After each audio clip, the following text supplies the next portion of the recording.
Genesis chapter 19.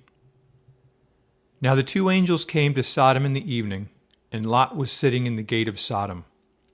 When Lot saw them, he rose to meet them, and he bowed himself with his face toward the ground. And he said, "Hear now, my lords, please turn into your servant's house and spend the night, and wash your feet. Then you may rise early and go on your way." And they said, "No, but we will spend the night in the open square." But he insisted strongly, so they turned into him and entered his house. Then he made them a feast, and baked unleavened bread, and they ate. Now before they lay down, the men of the city, the men of Sodom, both old and young, all the people from every quarter surrounded the house. And they called to Lot and said to him, "Where are the men who came to you tonight? Bring them out to us, that we may know them carnally." So Lot went out to them through the doorway, shut the door behind him, and said, "Please, my brethren, do not do so wickedly. See now, I have 2 daughters who have not known a man. Please let me bring them out to you, and you may do to them as you wish. Only do nothing to these men, since this is the reason they have come under the shadow of my roof." And they said, "Stand back." Then they said, "This one came in to stay here, and he keeps acting as a judge. Now we will deal worse with you than with them." So they pressed hard against the man Lot, and came near to break down the door. But the men reached out their hands and pulled Lot into the house with them, and shut the door. And they struck the men who were at the doorway of the house with blindness, both small and great, so that they became weary trying to find the door. Then the men said to Lot, "Have you anyone else here, son-in-law, your sons, your daughters, and whomever you have in the city? Take them out of this place. For we will destroy this place, because the outcry against them has grown great before the face of the Lord, and the Lord has sent us to destroy it." So Lot went out and spoke to his sons-in-law, who had married his daughters, and said, "Get up, get out of this place, for the Lord will destroy this city." But to his sons-in-law he seemed to be joking.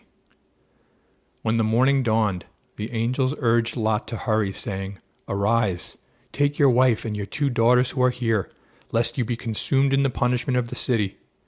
And while he lingered, the men took hold of his hand, his wife's hand, and the hands of his 2 daughters, the Lord being merciful to him, and they brought him out and set him outside the city.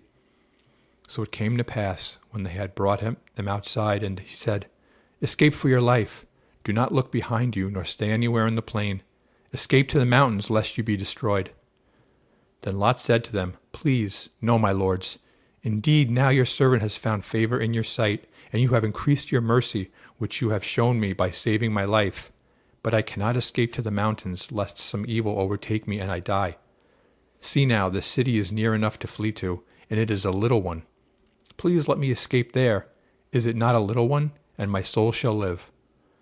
And he said to him, "See, I have favored you concerning this thing also, in that I will not overthrow this city for which you have spoken. Hurry, escape there, for I cannot do anything until you arrive there." Therefore the name of the city was called Zoar. The sun had risen upon the earth when Lot entered Zoar. Then the Lord rained brimstone and fire on Sodom and Gomorrah from the Lord out of the heavens. So he overthrew these cities, all the plain, all the inhabitants of the cities, and what grew on the ground. But his wife looked back behind him, and she became a pillar of salt. And Abraham went early in the morning to the place where he had stood before the Lord. Then he looked toward Sodom and Gomorrah, and toward all the land of the plain, and he saw, and behold, the smoke of the land which went up like the smoke of a furnace. And it came to pass, when God destroyed the cities of the plain, that God remembered Abraham and sent Lot out of the midst of the overthrow, when he overthrew the cities in which Lot had dwelt. Then Lot went up out of Zoar, and dwelt in the mountains, and his 2 daughters were with him, for he was afraid to dwell in Zoar. And he and his 2 daughters dwelt in a cave. Now the firstborn said to the younger, "Our father is old, and there is no man on the earth to come in to us, as is the custom of all the earth. Come, let us make our father drink wine, and we will lie with him, that we may preserve the lineage of our father." So they made their father drink wine that night. And the firstborn went in and lay with her father, and he did not know when she lay down or when she arose. It happened on the next day that the firstborn said to the younger, Indeed, I lay with my father last night. Let us make him drink wine tonight also, and you go in and lie with him, that we may preserve the lineage of our father." Then they made their father drink wine that night also. And the younger arose and lay with him, and he did not know when she lay down or when she arose. Thus both the daughters of Lot were with child by their father. The firstborn bore a son and called his name Moab. He is the father of the Moabites to this day. And the younger, she also bore a son and called his name Ben-Ami. He is the father of the people of Ammon to this day.